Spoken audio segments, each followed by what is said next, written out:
মসজিদের মাইকে বলতে আজান হয়েছে, চলেন আপনার একটু জামাতে নামাজ আদায় করব।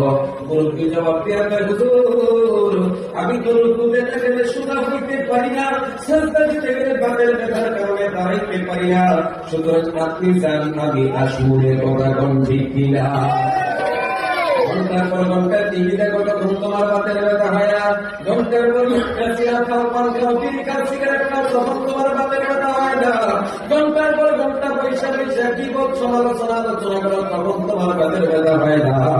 নামাজের কথা বলার কারণে যদি বাতের ব্যথা হয়, বোঝা গেল তুমি কামে নয়, তুমি আস্ত একটা নামে মুসলমান, ঠিক কিনা ধরে নামাজ পড়তে বললে যায়, দেখায় না অজুহাত, হাতে ব্যথা গালে ব্যথা, আরো দেখায় কি রুকু দিলে নাকি, রুকু দিলে নাকি, মাঝে লাগে গান, ওরা কিসের মুসলমান, ওরা নামে মুসলমান, ওরা কিসের মুসলমান। আর একটু হক কথা আছে, যদি অনুমতি দেন তাকে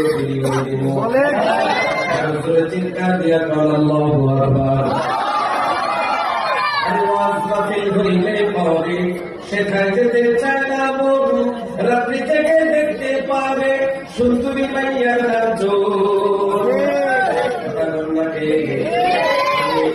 আসার সময় দেখলাম, যখন আরেকজন আলোচনা করতেছিল, দেখলাম মনে হয় 30-35 জনের বেশি লোক হবে না, মোটামুটি এখন কিছু লোক হয়েছে। আপনি বলেন তো দেখি, আজকে এখানে ওয়াজ না নিয়ে একটা গানের অনুষ্ঠানের আয়োজন করা হইত, আপনি কি মনে করেন এই কয়েকজন লোক এমনি বসে থাকতো নাকি? পরিমাণ চারটা পরিমাণ মাঠ হইত, জায়গা দিতে পারতেন না। আমার যদি সত্য বক্তব্য পায়, আপনি সরকার ইয়া গানগাই বলে তো মা সরকারে কয় এই যে বক্তব্যের খেতা চলে ঘুরে গেছে, উঠতে হবে না, যখন উঠছে বক্তা ভাইব সেদিকে আমার কম্বল ডাকছে না, তার দিন কম্বল দিক তৈরি বহুত লোক আছে, বুঝাইব সমস্ত মানুষগুলো রাস্তার মধ্যে ঘোরাঘুরি করে কোরআনের মাহফিলকে সম্মান করতে চায় না, সেইখানে কোরআনের আলোচনা হয়, জান্নাতের বাগান সাজায়, ঘন্টার পর ঘন্টা টাকা হয়, মাহফিলে আসেন, জান্নাতের বাগানে আসেন, অথচ দেখেন বাজারে